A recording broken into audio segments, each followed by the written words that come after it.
और आलस कथा पाठ में वह चैप्टर नंबर 3 है। चैप्टर नाम है आलस कथा और वह आलस कथा के मतलब गौर कीजिएगा, हालांकि पाठ नंबर 3 है और संस्कृत का चैप्टर बहुत ही इंपॉर्टेंट है। बस सवाल समझिएगा, संस्कृत का सबसे इंपॉर्टेंट चैप्टर है और बहुत इंपॉर्टेंट। एग्जाम में कम से कम ये आलस कथा से 5 मार्क्स का सवाल पूछा जाएगा। 5 मार्क्स का सवाल आप लोगों का जरूर से जरूर पूछा जाएगा। आलस कथा पाठ वह पार्ट 3 है और संस्कृत का पार्ट बहुत ही इंपॉर्टेंट चैप्टर है, ध्यान दीजिएगा। क्या आप करना है, ध्यान दीजिएगा कि आप लोग का आलस कथा है, देखो चैप्टर याद करना होगा, ऑब्जेक्टिव ऐसे कंप्लीट होगा वो, पहले ध्यान दीजिएगा। और वह आलस कथा पाठ का संपूर्ण व्याख्या इस एक वीडियो में आप ध्यान से देखिएगा, समझिएगा। आलस कथा पाठ का वो अगर लेखक पूछेगा, आलस कथा पाठ का लेखक तो विद्यापति है। कौन हुआ? विद्यापति। पूछा जाएगा हुआ कि आलस कथा पाठ का लेखक कौन है, तो विद्यापति। आलस कथा पाठ का लेखक कौन हुआ, तो विद्यापति। ऑब्जेक्टिव में सीधा सवाल पूछा जाएगा कि आलस कथा पाठ का लेखक कौन है, तो विद्यापति। और याद करना पूछेगा कि मैथिली के लोकप्रिय कवि, तो इन्हें कहा जाता हुआ विद्यापति को मैथिली का लोकप्रिय कवि भी कहा जाता है। पूछा जाएगा आलस कथा पाठ का भी लेखक है तो विद्यापति है, और पूछा जाएगा कि मैथिली के लोकप्रिय कवि कौन है, तो विद्यापति। और याद करना होगा कि जो विद्यापति है इस चैप्टर में बताया गया, आलस कथा में बताया गया पुरुष परीक्षा के बारे में। इसमें जांच लिया जाता पुरुष परीक्षा। कौन परीक्षा हुआ? पुरुष परीक्षा। आप गौर कर सकते हुआ जो आलस कथा पाठ है, आलस कथा पाठ का लेखक पूछा जाएगा तो विद्यापति है, और मैथिली का लोकप्रिय कवि भी कौन है, तो वह विद्यापति। और वह ध्यान दीजिएगा आलस कथा पाठ का वह आप इसमें कोई एक आपको ऑब्जेक्टिव में कोई दिक्कत नहीं होगा, और ध्यान से आप समझिएगा। और वीडियो बहुत अच्छा हुआ दिखाई पा रहा है, आप ध्यान दीजिएगा। लिख रहा कि देखो पुरुष परीक्षा आलस कथा पाठ है तो पुरुष उसमें लिया जाएगा वह जांच, और वह मैथिली के लोकप्रिय कवि कौन है, तो विद्यापति, और लेखक हुआ तो कौन है, विद्यापति। अगर वह इसमें अगर आप सवाल अगला समझिएगा कि इसमें आता हुआ लोकप्रिय कवि तो विद्यापति है, और इसमें याद करना हुआ कि पूछा जाएगा कि मैथिली के मंत्री हुआ कौन है, मंत्री, मैथिली के मंत्री हुआ तो मंत्री के नाम है हुआ वीरेश्वर। मंत्री का नाम कुछ हुआ वीरेश्वर नाम है। पूछा जाएगा कि मैथिली के लोकप्रिय कवि मंत्री कौन हुआ, तो वीरेश्वर। और वीरेश्वर कैसा व्यक्ति है, तो दानशील व्यक्ति। कैसा हुआ? दानशील या दयावान व्यक्ति कहते हुआ, दयावान व्यक्ति इनको कहा जाता हुआ। पूछा जाएगा कि आलस कथा पाठ का लेखक कौन हुआ, तो विद्यापति। और मैथिली के लोकप्रिय कवि कौन है, तो विद्यापति हुआ। और मैथिली का मंत्री तो वीरेश्वर, और वीरेश्वर कैसा हुआ, दानशील या क्या हुआ, दयावान। तो याद आप गौर कीजिएगा कि मैथिली का लोकप्रिय कवि कहा जाता तो विद्यापति को कहा जाता। यहाँ का मंत्री कौन था, तो वीरेश्वर। और वीरेश्वर कैसा व्यक्ति पूछा जाएगा कि वीरेश्वर क्या थे, तो वीरेश्वर का वह पूछा जाएगा कि वीरेश्वर का स्वभाव कैसा था, तो दयावान या दानशील था। दयावान या क्या था, दानशील था। पूछा जाएगा कि मैथिली के मंत्री का नाम क्या हुआ, तो वीरेश्वर था। आप गौर कीजिएगा। पूछा जाएगा कि आलस कथा पाठ का लेखक तो विद्यापति, मैथिली के लोकप्रिय कवि तो विद्यापति का कहा जाता है, मंत्री के नाम क्या हुआ, वीरेश्वर। वीरेश्वर को दानशील या क्या कहा जाता है, दयावान। और वह आलस कथा हुआ, इसमें जांच लिया जाता है तो पुरुष परीक्षा को जांच लिया जाता है। आप गौर कीजिएगा वह कि इसमें याद कीजिएगा आलस कथा पाठ में इसमें बताया जाता है, कहानी से बताया जाता हुआ कि आलस कथा पाठ में इसमें वह मंत्री ने सोचते हैं, वीरेश्वर ने सोचते हैं, और वह अपना घोषणा में विद्यापति ने सोचते हैं कि जब विद्यापति वहां का आलस कथा पाठ के वह मंत्री थे वीरेश्वर, तो वीरेश्वर ने अपने सभा में अपना एक वह सभा में लोग को बैठाकर सोचते हैं। हालांकि वह बहुत अमीर व्यक्ति रहते हैं, मंत्री हैं, तो इनको लगता है वह कि जितना आलसी व्यक्ति है इसको हम फ्री में क्या करेंगे, भोजन कराएंगे। तो वह याद करना कि वीरेश्वर क्या करते हुआ कि फ्री में वह तीनों टाइम भोजन देने के लिए वह अपना यथी में बोलते हैं, और वह मंत्री जो मंडल रहता वहां बोलते हैं, और वहां मंत्रिमंडल में विद्यापति भी रहते हैं, और वह वीरेश्वर रहते हैं और पूरे अपना सभा में सोचते हैं कि पूरे मतलब कि है वहां का जितना आसपास का जितना आलसी व्यक्ति है सभी को हम तीनों टाइम क्या कराएंगे, वह भोजन कराएंगे। और वह भोजन कराएंगे तो वह तीनों टाइम जैसी भोजन का नाम वह सुना, अनाउंस किए वीरेश्वर, लोगों से वीरेश्वर ने वह अनाउंस करवाया कि हम वह आलसी लोगों को क्या करवाएंगे, फ्री में क्या कराएंगे, वह भोजन कराएंगे। तो भोजन कराने के लिए वह इन्होंने बताया, तो वहां प्रत्येक दिन फ्री में भोजन होता था। तो वहां प्रत्येक जितना आलसी आसपास का था, प्रत्येक वीरेश्वर याद करना कि वहां जो एक सभा था उस घर में जहां भोजन कराया जाता था, वहां प्रत्येक दिन आलसी लोग वह भोजन ग्रहण करने जाते थे, भोजन ग्रहण जाते थे। और वह प्रत्येक दिन वह फ्री में वीरेश्वर इन्होंने वह भोजन कराते थे आलसी लोगों को। तो धीरे धीरे वहां देखा गया हुआ कि जहां भोजन कराया जाता था वहां का भीड़ धीरे धीरे बढ़ने लगा और धीरे धीरे भीड़ बढ़ने लगा। तो वहां के जैसे वीरेश्वर थे, वहां विद्यापति थे और कुछ मंत्रिमंडल में जितने व्यक्ति थे, राजा का जो सभा लगता था, उन्होंने सोचा कि इस मंत्रिमंडल में ज्यादा खर्च हो रहा है, क्योंकि वह धीरे धीरे फ्री में भोजन कराने लगे। तो प्रत्येक दिन वहां आलसी व्यक्तियों की संख्या क्या होने लगा, बढ़ने लगा। प्रत्येक दिन आलसी व्यक्तियों की संख्या बढ़ने लगा और उसमें वह देखो उसमें कुछ लोग बनावटी आलस दिखाकर भोजन ग्रहण करने लगे। याद करना हुआ कि वहां जब वह फ्री में भोजन कराने लगे तो वहां के आसपास लोग ने क्या कहा, बनावटी आलस दिखाकर और भोजन क्या करने लगे, ग्रहण करने लगे। वहां जिस मंत्रिमंडल का खर्च बढ़ने लगा, वहां राजा का खर्च बढ़ने लगा और बढ़ने के दौरान में अपने सभा करते हैं और सभा में सोचते हैं कि इसमें सभी लोग वह आलसी लोग है कि वह बनावटी आलस भी है। तो वह आलसी व्यक्ति को जांच करने के लिए पूरे मंत्रिमंडल ने सोचते हैं कि वह जिस जगह पर भोजन कराया जाता है उस जगह पर वह जो भवन में वह भोजन कराया जाता है उस भवन में आलसी लोग को जांच करने के लिए आग लगाते हैं। और वह आग लगाते हैं तो आग लगाने के दौरान में वहां देखते हैं क्या, वह समझिएगा, जब वह आग लगाते हैं, जब वह घर में आग लगाए जहां भोजन कराया तो वहां आग लगाते हैं, तो वहां आलसियों की जांच करने के लिए वहां भोजन कराते हैं। वह अब समझिएगा, देखो समझिएगा, आलसियों को भोजन कराने के लिए जहां वह आग लगाते हैं तो आग लगाने के दौरान में या पूछा जाएगा कि आलसियों की जांच करने के लिए क्या लगाया जाता है, तो कुछ आग। आलसियों की जांच करने के लिए पूछा जाएगा, आलसियों की जांच करने के लिए किस चीज का उपयोग किया जाता है, तो आग लगाया जाता है। कुछ लगाया जाता है, आग लगाया जाता है।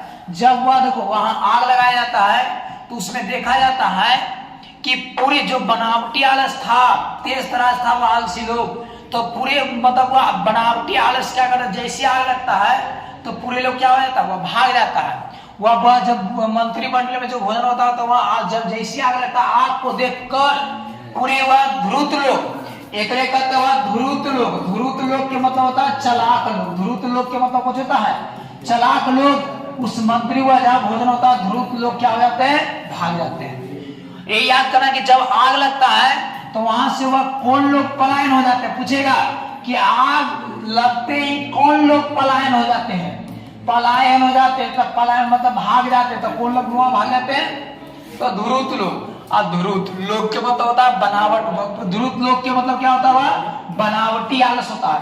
कहा कि वह मंत्रिमंडल में आग लगते ही कौन लोग पलायन हो जाते हैं, तो धूर्त लोग। उसमें देखते जब आग लगाया जाता है तो सभी उसमें 4 आलसी, वास्तविक में 4 आलसी उसी आग में रह जाते हैं। उसी वह भवन में रह जाते हैं। बाकी पूरे वह बनावटी आलस और ध्रुत लोग क्या हो जाते हैं, वहां से भाग जाते हैं। पूछा जाएगा वह कि उस आग में कितने व्यक्ति रह जाते हैं, तो 4 आलसी व्यक्ति, 4 आलसी व्यक्ति उसी आग में रह जाते हैं। कितने व्यक्ति वह, तो वास्तविक में कितने आलसी व्यक्ति थे, वास्तविक में तो याद करना 4 आलसी व्यक्ति थे। आग लगता है तो वहां वह 4 आलसी व्यक्ति वहां रह जाते हैं और उन्होंने उसी आग में रहने के दौरान में वहां देखो वीरेश्वर वहां का जो नियोगी जो मंत्रिमंडल में लोग था, इस 4 आलसियों के क्या, देखिए जब 4 आलसी व्यक्ति मतलब वह उस आग में रह जाते हैं तो उसमें वहां का जो मंत्रिमंडल में रहते हैं, जैसे में आप लोग को मिलेंगे वीरेश्वर हो गया, वहां का नियोगी पुरुष रहते हैं, उस नियोगी पुरुष को रिकॉर्डिंग करते रहते हैं क्या बोलता है नहीं बोलता है।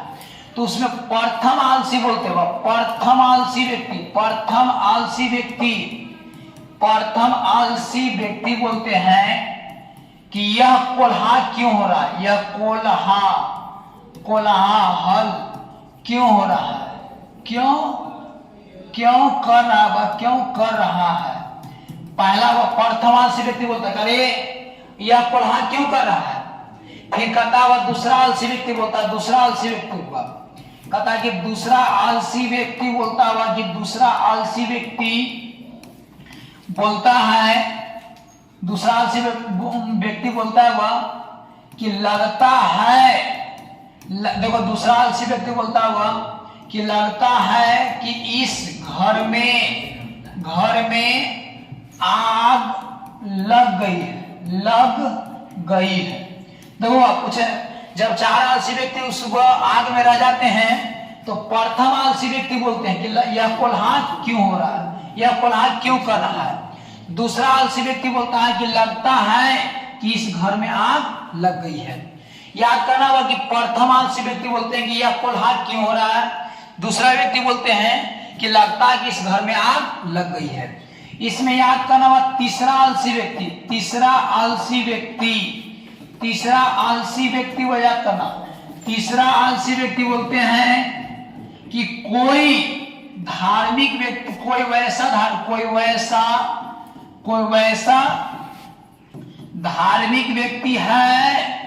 धार्मिक व्यक्ति है जो भींगे हुए वस्त्र या चटाई से ढक दे, वस्त्र या चटाई से ढक देगा। हालांकि कोई भी बच्चा इतना मूर्ख बच्चा आलसी व्यक्ति नहीं होना चाहिए कि इसको बताओ घर में जैसे आग लगेगा तो कितनों का आलसी व्यक्ति रहता था आपको देकर भागेगा।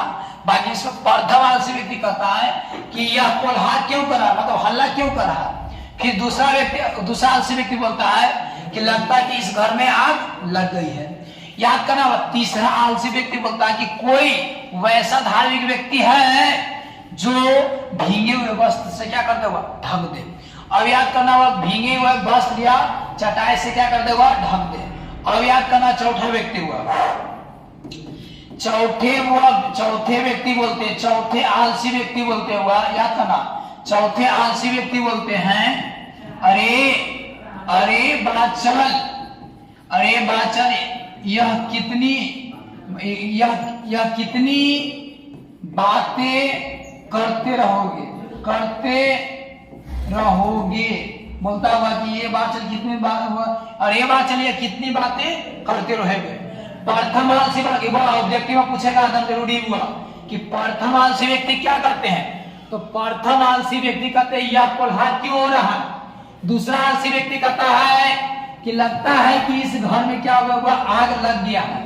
याद करना हुआ कि बोलता है कि दूसरा आलसी व्यक्ति बोलता है कि लगता है कि इस घर में आग लग गई है। तीसरा आलसी व्यक्ति बोलती हुआ कि कोई वैसा धार्मिक व्यक्ति है जो भींगे हुए वस्त्र या चटाई से क्या कर देगा, ढक दे। और चौथे आलसी व्यक्ति बोलते हैं अरे बाचल कितनी बातें बोलते जा रहोगे या कितने देर से बोलते रहेगे। तो आप समझ सकते हो कि अगर कोई भी कितनों आलसी व्यक्ति रहता है तो घर में चाहे आग लग जाए, चाहे वह बाहर आ जाएगा, चाहे जो माने कि कुछ भी हो जाए या तो उस घर से तुरंत क्या हो जाता है, भाग जाता है। बाकी ये 4 आलसी इतना आलसी हुआ, पूरे आलसी लेजी था कि इस आग को देखते हुए भी कहता है, प्रथम व्यक्ति कहता है कि यह कोल्हा क्यों कर रहा है, यह हल्ला क्यों कर रहा है। दूसरा आलसी व्यक्ति कहता है कि लगता है कि इस घर में आग लग गई है। तीसरा व्यक्ति कहता हुआ कि कोई वैसा धर्मी व्यक्ति है जो भीगे हुए बस्ते चटाई से क्या कर दे, ढक दे। और चौथे आलसी व्यक्ति का, अरे यह बाचल कितनी बातें बोलते रहोगे, ऐसा बात बोलता हुआ। और इस बात से देखो याद करना हुआ कि जब वह चारों बात बोल देते हैं कि वह, इसके बाद जब देखते हैं कि उस जो भवन में आग लगाया जाता है तो उस भवन में आग धीरे धीरे क्या होने लगता, बढ़ने लगता है। धीरे धीरे वहां देखते हैं कि धीरे धीरे वहां आग क्या होता हुआ, वहां आग याद करना हुआ, वहां आग बढ़ने लगता। आग क्या होता हुआ, आग बढ़ने लगता है, बढ़ने लगता है। तो वहां के नियोगी पुरुष, कौन पुरुष हुआ, नियोगी हुआ, देखो नियोगी पुरुष एवं याद करना, वहां पर नियोगी पुरुष देखते हैं कि धीरे धीरे उस भवन में आग वह बढ़ने लगता है। ज्यादा लोग का संभावना रहता है कि वह अगर आलसी व्यक्ति का अगर इसमें छोड़ देंगे तो चारों आलसी क्या हो जाएगा, मर जाएगा। तो नियोगी पुरुष ने वह आग को बढ़ते हुए ध्यान में रखते हुए इन्होंने वह जाते हैं और उस चारों आलसियों को केस पकड़कर बाहर निकालते। कौन पकड़कर, वह तो केस पकड़कर वह चारों आलसियों को क्या कर देते हैं, वह बाहर कर देते हैं। याद करना हुआ, पूछा जाएगा कि चारों आलसियों को मतलब कैसे बाहर किया जाता है, तो केस पकड़कर, कोई चीज पकड़कर हुआ तो चारों आलसियों को वह बताया जाता है, चारों आलसियों को बताया जाता है केस पकड़कर वह बाहर किया जाता है, पकड़कर बाहर निकाला जाता है। चारों आलसियों को कोई पकड़कर बाहर निकाला जाता है, केस पकड़कर। और याद करना हुआ, पूछा जाएगा कि चारों आलसियों व्यक्ति को कैसे बाहर किया जाता है, तो केस पकड़कर, कौन चीज पकड़कर हुआ, केस पकड़कर। और याद करना हुआ कि चारों आलसियों को केस पकड़ को क्या किया जाता है, बाहर किया जाता है। और पूछे जाएगा कि बच्चों की गति, तो बच्चों की गति क्या होता हुआ, माता होता। बच्चों की गति कौन होता हुआ, तो माता। बच्चों की गति कौन होता हुआ, तो माता। और पूछे जाएगा स्त्रियों की गति तो होता हुआ पति होता। कौन होता हुआ, पति। याद करना, बच्चों की गति पूछा जाएगा तो माता, और स्त्रियों की गति कौन हुआ, तो पति। कौन हुआ, पति है। और याद करना कि जितना वह देखभाल रहता बच्चा का तो वह कौन करता हुआ, माता, और स्त्रियों की गति कौन होता हुआ, तो पति होते हैं। याद करना हुआ, इसमें बताया जाता हुआ ऐसा पूछा जाएगा कि वास्तविक में पूछा जाएगा, देखो ऑब्जेक्टिव में ध्यान देना हुआ, पूछा जाएगा ऐसा कि आलस कथा पाठ का लेखक कौन है। आलस कथा पाठ का लेखक तो कौन हुआ, विद्यापति। कौन हुआ, विद्यापति। विद्यापति हुआ, याद करना हुआ, विद्यापति हुआ। याद करना, आलस कथा पाठ का लेखक कौन हुआ, तो विद्यापति। और वह पूछेगा विद्यापति आलस कथा पाठ का लेखक हुआ। अगर वह मैथिली के लोकप्रिय कवि पूछा जाएगा वह, तो पूछना कुछ हुआ, वह कौन है, विद्यापति हुआ। अब पूछा जाएगा मैथिली के मंत्री कौन है वह, तो वीरेश्वर। कौन है वह, वीरेश्वर। अब वीरेश्वर क्या था, वह था दानशील व्यक्ति था। कैसा व्यक्ति था, दानशील, या एक कहते हुआ दयावान। दानशील या क्या थे, दयावान थे। पूरे पूछेगा वास्तविक में आलसी व्यक्ति कितने थे, वास्तविक में आलसी व्यक्ति कितने थे, वास्तविक में आलसी व्यक्ति कितने थे हुआ, तो वास्तविक में आलसी व्यक्ति कितने थे, तो को था वह 4 गो। आग में कितने व्यक्ति सोए हुए लगे, आग में कितने व्यक्ति सोए हुए रह गए, सोए हुए रह गए तो कितना व्यक्ति हुआ, तो 4 गो। और वह आलसियों की जांच कैसे किया गया, तो आलसियों की जांच हुआ तो आग लगाकर, कुछ लगाकर। पूछा जाएगा कि आलसियों को वह जांच कैसे किया गया, तो आग लगाकर वह जांच किया गया। और वह पूछेगा कोकिल होगा, इसमें आप लोग का मिलेगा वह ऐसा, मैथिली के पूछेगा मैथिली के कोकिल कवि कहा जाता है, कोकिल कवि कहा जाता है। मैथिली के कोकिल कवि तो किन्हें हुआ, तो विद्यापति को। मैथिली का विद्यापति हुआ। लोकप्रिय कवि भी पूछा जाएगा तो वह विद्यापति, और कोकिल कवि भी तो कौन हुआ, विद्यापति। और ये हुआ आज वीडियो, ये अब समाप्त हो जाता है।